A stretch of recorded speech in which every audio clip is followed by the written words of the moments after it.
ఇక నేపాల్లో చిక్కుకున్న నంద్యాల వాసులతో మంత్రి ఎన్ఎండి ఫరూక్ ఫోన్లో మాట్లాడారు.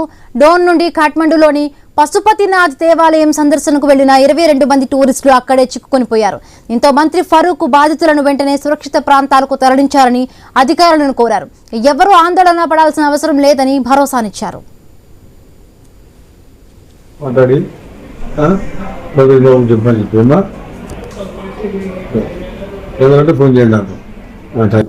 ఇరవై 22 మంది భక్తులు ఇది పశుపతినాథ్ దేవాలయం పోవాలని పోయినారు. అంటే ఇక్కడ నుంచి తీర్థయాత్రలు చూసుకుంటూ పోయి అక్కడ కాఠ్మండూ పోయినారు. ఇది పోయిన తర్వాత కాఠ్మండూలో 2 రోజులు 3 రోజులు ఆ దేశంలో వ్యతిరేకంగా చాలా హింస జరిగింది, ఫైరింగ్ జరిగింది, చాలా మంది తెచ్చిపోయినారు. పార్లమెంట్ మొదటిసారి కాల్చి పారేశారు. వీళ్ళు సేఫ్టీ ప్లేస్ కొంచెం దూరం ఉండాలంటే సేఫ్టీ ప్లేస్ లో ఉన్నాం. మధ్యలో ఎవరు రాలేదు. మాకు అన్ని సదుపాయాలు ఉన్నాయి, హోటల్లో అన్ని జరుగుతా ఉన్నాయని చెప్పారు. మాకు ఇంతవరకు తెలియదు. షోరీ ట్రావెల్స్ కూడా చెప్పాలి కదా. నుంచి ఇంతమంది పోయినాము, లేకుంటే మేము మీడియా ఉంది, ఎలక్ట్రానిక్ మీడియా ఉంది, ఫోన్ డైరెక్ట్ వస్తాయి. మేము ఇరుక్కున్నాం చెప్పండి చెప్పింది ముందే.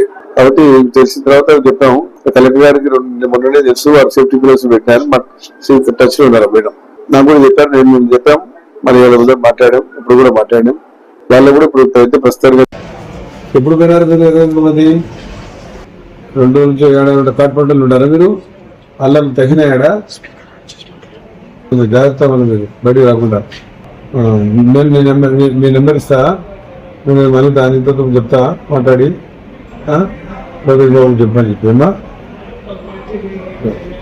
ఏదంటే ఫోన్ చేయండి నాకు. Thank you. భద్రాద్రి కొత్త